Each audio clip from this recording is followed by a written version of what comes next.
Stories. What is the strongest instance of fear that you've ever experienced? True story, it was a few years ago and I was working late at my old job as a sysadmin. I was doing some updates to the firewall VPN and had to do this after hours. The building I worked in was rather small. It had about 5 small offices, including mine. It's around 9 PM and all the lights are off in the building. I'm hacking away at my keyboard when I notice 2 glowing red orbs floating in my doorway. I'm petrified, horrifically petrified. These orbs are just sort of bobbing and menacingly approaching me slowly. They get brighter and closer and seemingly stare into my soul as I sit there behind my desk telling myself to get up and do something, anything. In a bold move, I jump back from my chair and let out a shriek. The orb's still there floating, now just a few feet from my desk. I make a break for the light switch and prepare to face whatever demonic presence has taken over my office. Lo and behold, the terror of the night was little more than a helium-filled happy birthday foil balloon. The shiny side was facing my desk, reflecting the infernal glow of the red LEDs on my docking station. The air conditioner intake vent had pulled the balloon from a co-worker's office into mine. I had conquered the most terrifying moment of my life, and instead of feeling accomplished I felt absolutely moronic. I never told any of my co-workers. Take comfort that if you're ever confronted with an actual demonic presence in the future, you'll at the very least have the presence of mind to shriek, jump back, and look for a light switch. I was living with a roommate in a seedy part of Nashville in a crappy little dive apartment. My room was the last door on the left, and my roommate's room was just before mine. I woke up at about 3 AM when I suddenly realized the hall light was on. My room door was also open, even though I always slept with it shut. I was mostly just disoriented at first, but I knew something was wrong. So I grabbed my cell phone and peeked out into the hallway. There was a strange man standing in the doorway, looking toward the kitchen. I couldn't hear any sounds coming from my roommate's room. My heart was in my throat and I ran into my closet, which was a pass-through between my room and the bathroom. I locked myself in from both sides and called 911. I could barely hear the dispatcher over the sound of my heartbeat hammering in my ears. The 10 minutes I spent huddled on the floor of my closet, brandishing a wooden bed riser like a baseball bat, wondering if my roommate was alive while the 911 dispatcher told me how calm I sounded were the worst 10 minutes of my life. The police did eventually show up. My roommate was fine. She slept through the whole thing, and we got most of our stuff back. He dumped a lot of it while running from the cops, but I'll never forget how vulnerable and helpless I felt. I kept waiting for the twist where he was just your roommate's friend or something and you were hiding in the closet while they were having snacks.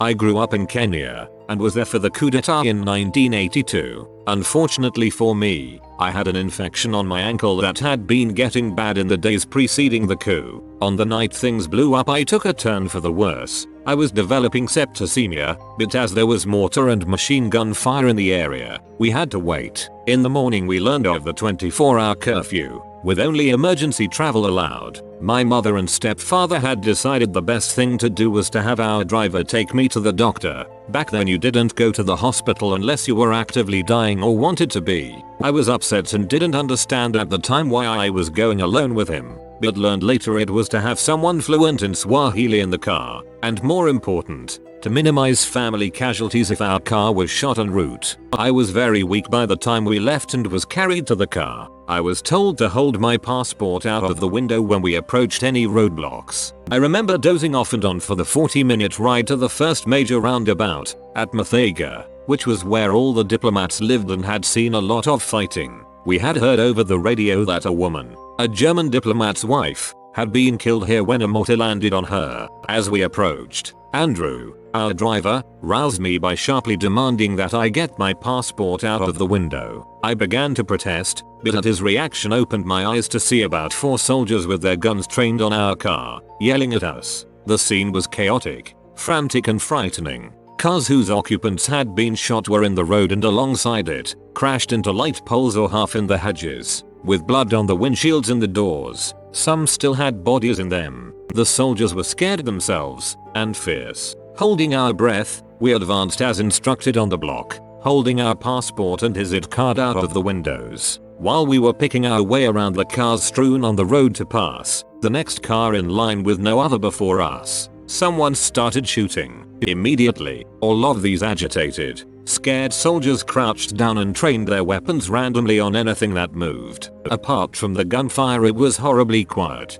They were all confused as to who had shot at what, and whether they needed to shoot at something else. Andrew and I hid on the floor of the car. I could barely reach to keep my passport up. I don't know how long we were waiting there, but it can't have been as long as it felt. I was young, sick and scared, so it felt like hours before we were moving again. Luckily Nairobi had been routed of the rebels, in this case, the Navy and university students, and was not as trigger happy, though evidence of that area's battle was plain. 3 buses, filled with students bent on toppling Daniel Arap Moi, had been gunned down on the Uhuru Highway, Freedom Highway.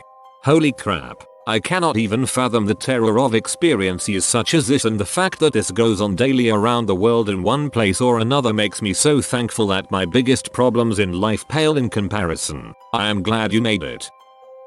My wife had just recently had minor back surgery and was taking several pain relieving medications and muscle relaxers. She would take this combo before bed to help sleep, and it worked really well. One evening she doses up and says she wants to take a quick hot bath to relax for a few minutes before heading off to bed. She fills the tub and I head to the living room to watch some television with my mother, who is visiting us. I tell my wife to let me know when she's done with her bath and I'll come tuck her in. Instead of watching television, I mess around with the kiddo and chat with my mom, which causes me to lose track of time. Almost an hour goes by and I realize that my wife never came to get tucked in. I pass the tyke off to mom and head to the bedroom to see if she went to bed. When I get into the bedroom, all the lights are on and the bed is made. With a small hum I head towards the master bath. The door is closed, so I give a small knock and ask if I can come in. After a few moments with no reply, I open the door. What I find is my wife lying face down in the tub.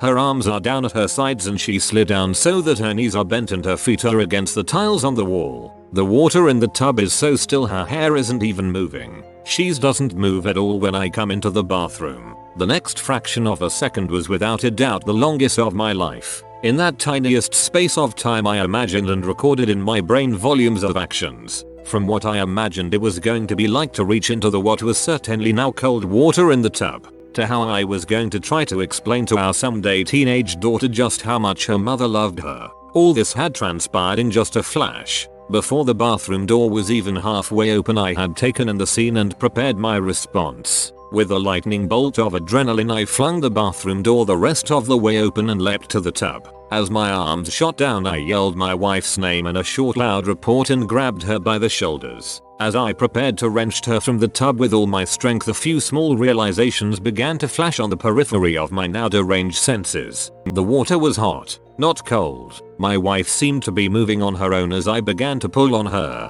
and there was a noise. She was most definitely screaming bloody murder as she exploded up out of the tub. My wife had been enjoying her bath so much that she decided to refill the tub with hot water. After sitting up in the bath for almost an hour, her back was a little sore, so she had rolled over to stretch it out. She had put her head under the water and was just relaxing for a few seconds before calling it a night and turning in. Which just so happened to be right when I walked in and negated her hour of relaxation by scaring the holy horse crap out of her by grabbing her and barking her name at the top of my lungs. God dang, that was an intense read. The way you set it up, I was sure your wife drowned and I was heartbroken, then laughed out loud when I read scaring the holy horse crap out of her.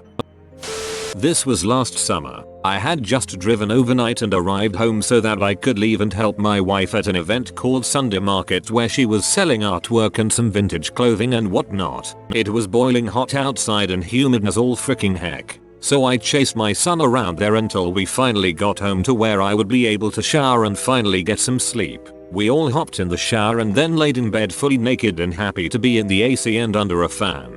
Just as we all started falling asleep, we are startled by what sounds like a hot air balloon going off in my basement. WTF is that, my wife asks. Gas leak, we gotta get the frick out of here now, I say, jumping up buck naked, grabbing my son and running full force out the front door, only grabbing a pair of boxes on the way out. Legit 4 seconds I was up, grabbed my son and outside, putting on my boxes on a bright sunshiny day in my front yard. I was screaming at the top of my lungs for my wife to come now. She was inside putting on a dress because she didn't want to run out naked. I was infuriated when she finally ran out as I was running down the block. I've seen internet pictures of exploded houses because of gas leaks. The whole neighborhood is outside looking, calling the cops. Someone drives by, stops my wife and asks if I'm stealing our baby. She explains the house is filling up with gas and they just drive off. Well, if you have come this far, you're probably thinking, why does this guy think his house is going to explode because of a gas leak?